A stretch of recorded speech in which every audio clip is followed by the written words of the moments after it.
नाग के 12 आयाम होते हैं। वहां 400 मीटर लंबा सांपनुमा टीला है। जहां जहां प्रत्याहार हुआ, नाग वहीं रहते थे। अगर आप 5 इंद्रियों से परे के पहलुओं को जानना चाहते हैं तो आपके आदिशेष को खुलकर चलना शुरू करना होगा।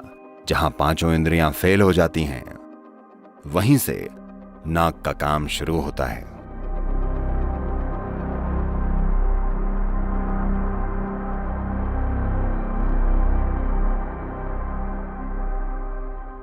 भारत में नाग के 12 आयाम हैं जिनकी पूजा की जाती है।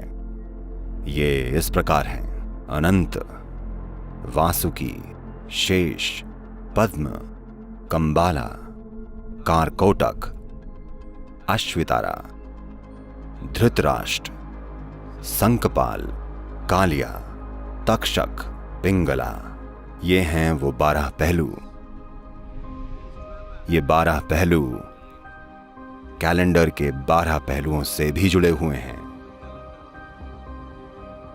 वही पहलू जिनमें लोग सितारों और उन चीजों को पढ़ते हैं। वाकई दुनिया भर की अलग अलग संस्कृतियों में आप इसके संकेत और प्रमाण, सांकेतिक प्रमाण देख सकते हैं। पिछले 20,000 सालों में दुनिया भर में ऐसी कई कलाकृतियां बनी हैं जिनमें दिखाया गया है कि कैसे सांप ने उन जनजातियों की रहस्यमय यात्रा में एक महत्वपूर्ण भूमिका निभाई है। रूस से चीन तक, बेशक भारत में, अफ्रीका, मिस्र, ग्रीस, दक्षिणी अमेरिका, उत्तरी अमेरिका, हर जगह इसे दर्शाने वाले सांपों के प्रतीक मौजूद हैं।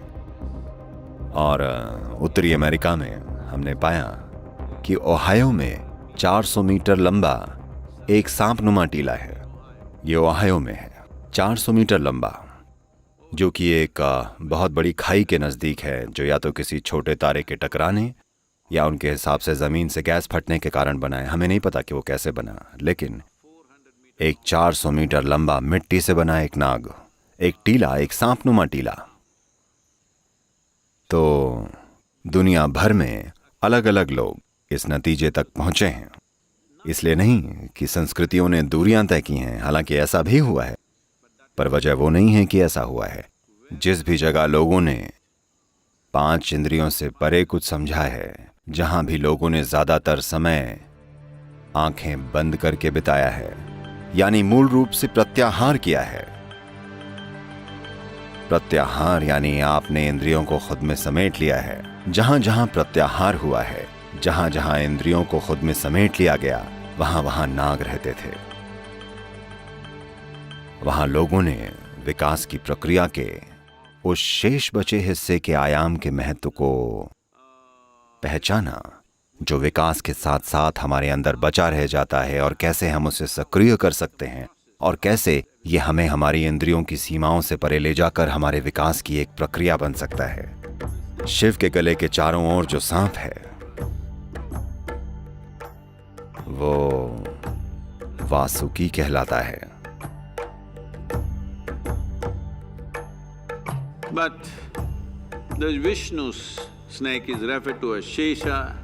लेकिन विष्णु के सांप को शेष कहा जाता है।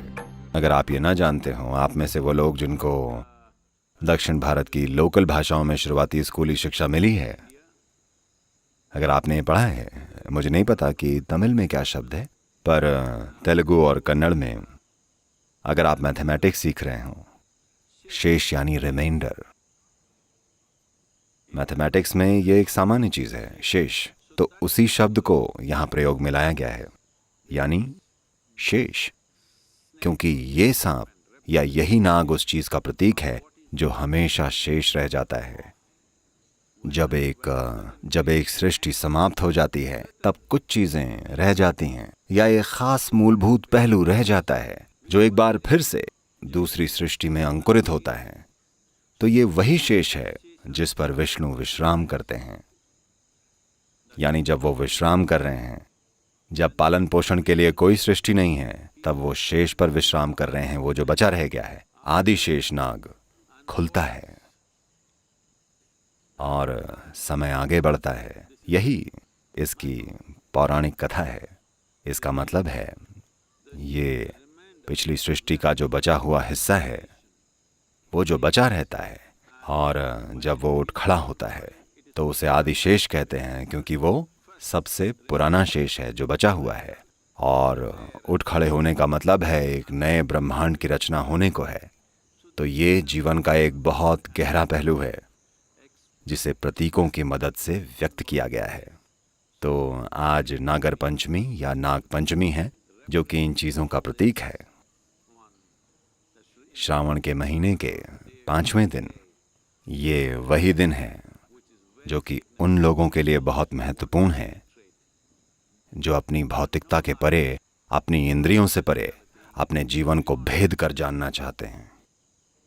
ये केवल अनुभव करने की बात नहीं है, या आत्मज्ञान की या मुक्ति पाने की बात नहीं है, ये जानने के बारे में है। अगर आप जानना चाहते हैं तो शायद हर कोई जानना नहीं चाहता, जो कि ठीक है। कुछ लोग बस मुक्त हो जाना चाहते हैं, उनको जानने से कोई मतलब नहीं है, वो भी ठीक है।